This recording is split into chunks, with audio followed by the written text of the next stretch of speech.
Hi friends, welcome to Do Food channel. இன்னைக்கு நம்ம சேனல்ல ஈஸியா பண்ணக்கூடிய வெறும் குழம்பு எப்படி பண்ணலாம்னு ஃப்ரெண்ட்ஸ் பார்க்க போறோம். காய்கறி எதுவுமே தேவையில்ல. ரொம்ப டேஸ்டா இருக்குங்க. இப்போ வாங்க இந்த வெறும் குழம்பு எப்படி பண்ணலாம்னு பார்க்கலாம். பாருங்க இந்த குழம்பு பண்றதுக்கு முதல்ல கொஞ்சமா புளி எடுத்து தண்ணில போட்டு ஊற வச்சிரலாம். ஒரு சின்ன எலுமிச்சம்பழ அளவு போதும். அதை சேர்த்துட்டு கொஞ்சமா தண்ணி ஊத்தி நல்லா ஊற வச்சுக்கோங்க. முதல்ல இது நல்லா ஊறட்டும்.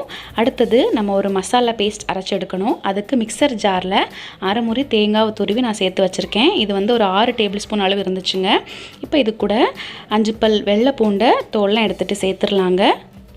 அடுத்து 1 ஸ்பூன் சீரகம் சேர்த்துக்கோங்க.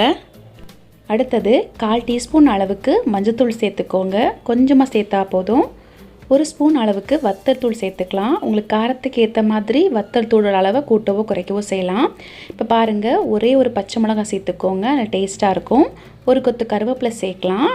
எல்லாத்தையும் சேர்த்ததுக்கப்புறம் கொஞ்சமாக தண்ணி சேர்த்து நல்ல மையான விழுதாக இதை அரைக்கணுங்க. இப்போ பாருங்கள், இந்த மசாலாவை இந்த மாதிரி அரைச்சி எடுத்துக்கோங்க. நல்ல மையாக இருக்கணும். கொஞ்சம் கூட திருதுன்னு இருக்கக்கூடாது. இது அப்படியே இருக்கட்டும். அடுத்தது ஸ்டவ்வில் ஒரு கடாய் வச்சுக்கலாம். அதில் 2 ஸ்பூன் அளவுக்கு சமையல் எண்ணெய் சேர்த்துட்டு அதை நல்லா சூடானதும் அரை டீஸ்பூன் அளவுக்கு வெந்தயம் சேர்த்துக்கோங்க. அது நல்லா பொரியட்டும். அது கூடவே அரை டீஸ்பூன் அளவுக்கு கடுகு, அதுக்கப்புறம் கொஞ்சமாக கருவேப்பிலையும் 2 காஞ்ச வத்தலையும் பிச்சு போட்டுக்கோங்க. 10 சின்ன வெங்காயத்தை இந்த மாதிரி நல்லா பொடியை நறுக்கி சேர்த்துக்கோங்க. இது எல்லாத்தையும் சேர்த்ததுக்கப்புறம் நல்லா மிதமான தீயில வச்சுட்டு வதக்குங்க. அந்த வெங்காயம் நல்லா வதங்கணும். அதோட நிறம் வந்து கொஞ்சம் மாறணும். நல்லா வதக்கிக்கோங்க. இப்போ இது கூடவே 2 பிஞ்ச் அளவுக்கு பெருங்காயத்தூள் சேர்த்துக்கலாம். நல்ல வாசனையாக இருக்கும். அதுக்கு தான் சேர்த்துட்டு மறுபடியும் ஒரு 1 நிமிஷத்துக்கு நல்லா வதக்குங்க. இப்போ பாருங்கள், வெங்காயம்லாம் நல்லா வதங்கிருச்சு. இப்போது நம்ம அரைச்செடுத்த மசாலா விழுதுகளை சேர்த்துடலாங்க. நம்ம ஏற்கனவே ஊற வச்ச புளியை நல்லா கரைச்சிட்டு அதையும் இது கூட சேர்த்துடலாம். அதுக்கப்புறம் இந்த குழம்புக்கு தேவையான அளவு தண்ணி சேர்க்கலாம். நான் இன்றைக்கி 2 கப் அளவு தண்ணி சேர்த்துக்கிட்டேன். இந்த குழம்பு கொஞ்சம் தண்ணியாக தான் இருக்கணும். அப்போ தாங்க டேஸ்ட்டாக இருக்கும். இது வந்து சரியாக 6 பேர் சாப்பிட்ற மாதிரி இருக்குங்க. நீங்கள் வந்து ஒரு 3 கப் தண்ணி வேணால் சேர்த்துக்கலாம். நல்லா டேஸ்ட்டாக தாங்க இருக்கும். இப்போ பாருங்கள், அடுத்தது இந்த குழம்புக்கு தேவையான அளவு உப்பு சேர்க்கலாம். உப்பு சேர்த்துட்டு நல்லா இதை கலந்து விடுங்க.